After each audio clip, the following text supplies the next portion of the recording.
Okay, the MPC X. So those of you who watch the channel, I've talked about the MPC X being a platform that I use as an alternative method for creation.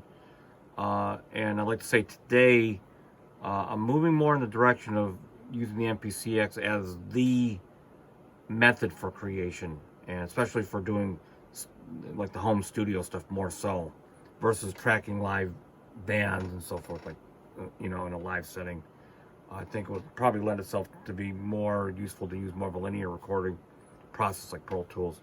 But you could do it in here, it's possible. But the MPC X, the reason for moving towards it is because primarily the update 2.8 for the standalone version has the capability of hosting multiple MIDI interfaces, which was one of the challenges for myself having a MIDI studio. So if you look at it like here, this is sort of the list of all the MIDI devices that I've hooked up. Here's all my imports just alone. And here's all my modules, rack modules, synthesizers, and the stuff on the network, which I have full capability. Each one of these lists are 16 channels in their own right on each port. And it can actually host even more than what I'm showing you on here, if need be. So let's just jump right to it. So I'm going to just go to an unused channel here. It's like on channel 6. So if I go to a MIDI channel, this pops up, this list, and these are the different ports that you saw earlier. So if I want to play the Phantom G on channel 16, which I have drum sounds on it.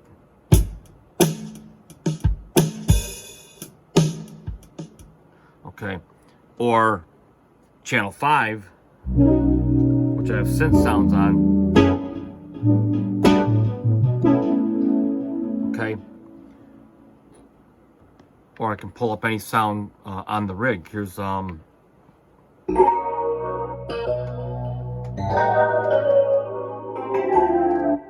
Phantom X, of course, and I'm gonna get the Logic in a minute.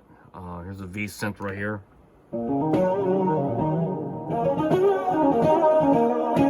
So I can really pull anything up and then have it at my disposal to record fast. And here's sort of the secret sauce. I've got Logic set up in a multi-mode, and I'm feeding it a few of the plugins that I like. I can cover that in a whole nother video.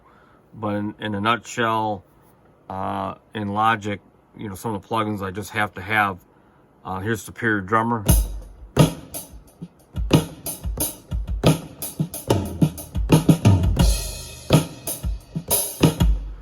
Okay, and then I got the that's Omnisphere, of course.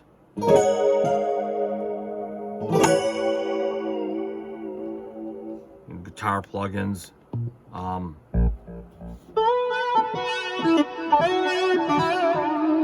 gonna eventually sample this into the Phantom, this sound, but this is the synth lead I use from Logic Pro.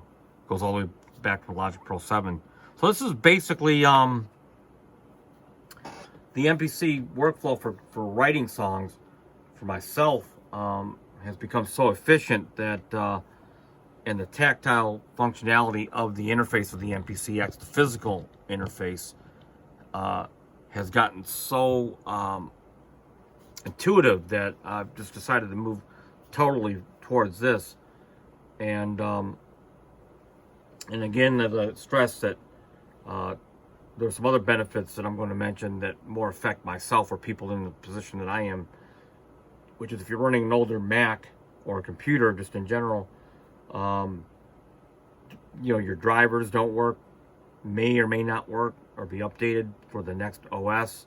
For example, my iPhone will not sync videos with iTunes anymore because I'm running Mojave right now, and Big Sur, which is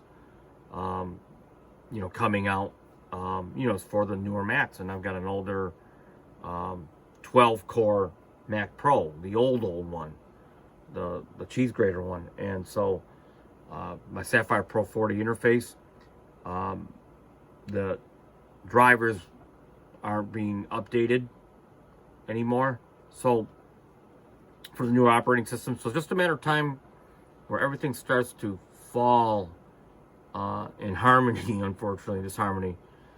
And then I'm up the creek without a pedal. So I'm taking more responsibility off of my DAW and pushing it towards the standalone. Kind of like the sort of DAW-Less in a way, but I'm still going to use the Mac OS X as a tape recorder, so I can send my stems or record my MIDI stems back into the computer and just deal with the audio, which is not asking a lot for the computer to do. So that's kind of like phase one of my DAW departure and going to some extent DAW-Less. So don't forget to leave comments, and thanks for watching, and peace out.